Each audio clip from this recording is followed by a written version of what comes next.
Hello friends, இந்த மிளகா பஜ்ஜின்னு சொல்லுவாங்களே, அதை வச்சு வெறும் பஜ்ஜி மட்டும் தானே போடுவோம். இப்போ பஜ்ஜி தான், ஆனால் உள்ள ஸ்டஃபிங் வச்சு பார்த்தீங்களா.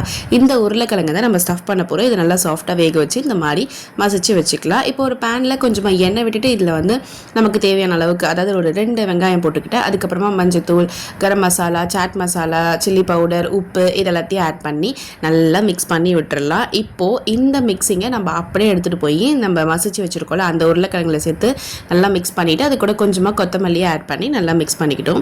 இப்போ பஜ்ஜி மாவுக்கு ஒரு அழாக்கு கடலை மாவு, 1 ஸ்பூன் கார்ன்ஃப்ளவர் மாவு, 2 ஸ்பூன் அளவுக்கு அரிசி மாவு, கொஞ்சமாக மஞ்சத்தூள், அதுக்கப்புறம் காரத்துக்கு ஏற்ப மிளகாய்த்தூள், கூடவே கொஞ்சமாக பெருங்காயத்தூள் அண்ட் தேவையான அளவுக்கு உப்புத்தூள் இது எல்லாத்தையும் ஆட் பண்ணிவிட்டு கொஞ்சமாக தண்ணி விட்டு விட்டு நம்ம மிக்ஸ் பண்ணிக்கலாம். ஒரேடியாக தண்ணி விட்டு மிக்ஸ் பண்ணிடாதீங்க. ரொம்ப தண்ணியாக இருக்கக்கூடாது, அதே மாதிரி ரொம்ப திக்காகவும் இருக்கக்கூடாது.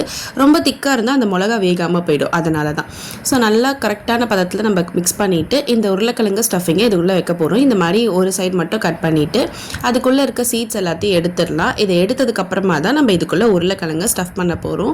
இப்போ பாருங்கள், இது அழகாக இந்த மாதிரி வந்துடும். இப்போ இதுக்குள்ளே நம்ம வந்து உருளைக்கிழங்கு மசாலா ரெடி பண்ணி வச்சுருந்தோம்ல அந்த பொட்டேட்டோஸை இதுக்குள்ளே ஃபுல்லாக ஸ்டஃப் பண்ணி எடுத்து வச்சுக்கலாம். அடுத்து இன்னொரு பீஸில் பார்த்தீங்கன்னா நான் கொஞ்சமாக சீஸ் ஆட் பண்ணிக்கிட்டேன். ஸோ சீஸ் அண்ட் உருளைக்கிழங்கு ரெண்டுமே ஆட் பண்ணி வச்சுருக்கேன். ஸோ ரெண்டுமே சூப்பராக இருக்குங்க. எல்லாமே ரெடி. அடுத்து பார்த்தீங்கன்னா நம்ம பஜ்ஜி மிக்சர் பண்ணி வச்சுருந்தோம்ல அதை வந்து இந்த மாதிரி ஒரு டம்ளரில் போட்டு இந்த மாதிரி டிப் பண்ணி போட்டால் ரொம்பவே ஈஸியாக இருக்கும்.